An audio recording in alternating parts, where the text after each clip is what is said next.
জিনিসের প্রয়োজন, দুইটা বা তিনটা জিনিসের প্রয়োজন। এক নম্বর হচ্ছে উদ্যোগে কিছু লোক লাগবে যারা লোভ ও লালসার ঊর্ধ্বে থেকে, নিজেদের ব্যক্তিগত স্বার্থ সিদ্ধির ঊর্ধ্বে থেকে দেশ গঠনের কাজে নিজেদেরকে নিয়োগ করবেন। এই ধরনের কিছু উদ্যমী লোক প্রয়োজন।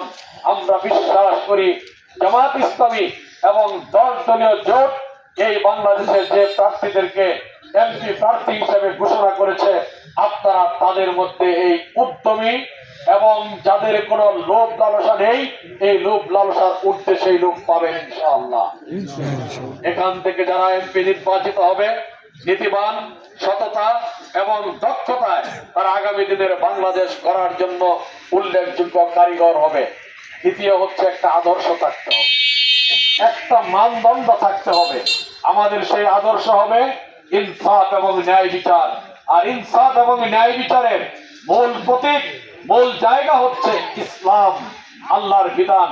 আল্লাহর বিধানের ভিত্তিতে, ইনসাফ এবং ন্যায় বিচারের ভিত্তিতে আগামী দিনের বাংলাদেশ এই সৎ এবং যোগ্য লোকেরা পরিচালনা করবে ইনশাআল্লাহ। 3 নম্বর হচ্ছে নাগরিকদের মধ্যে ঐক্য গড়ে তোলা। নাগরিকদের মধ্যে এই ভিশন এবং মিশন, তাদেরকে এই স্বপ্ন দেখানো, এটা আমার বাংলাদেশ, এটা আপনার বাংলাদেশ, এটা সকলের বাংলাদেশ। এই বাংলাদেশ আমরা ঐক্যবদ্ধভাবে গড়ে তুলতে চাই।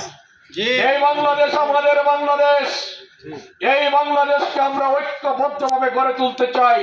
এখানে আমরা কেউ কারো প্রতিযোগী নই।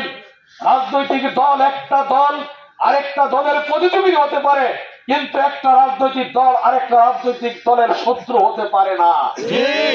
এক ব্যক্তি আরেক ব্যক্তির শত্রু হতে পারে না। একজন আরেকজনের প্রতিযোগী প্রতিদ্বন্দ্বী হতে পারে,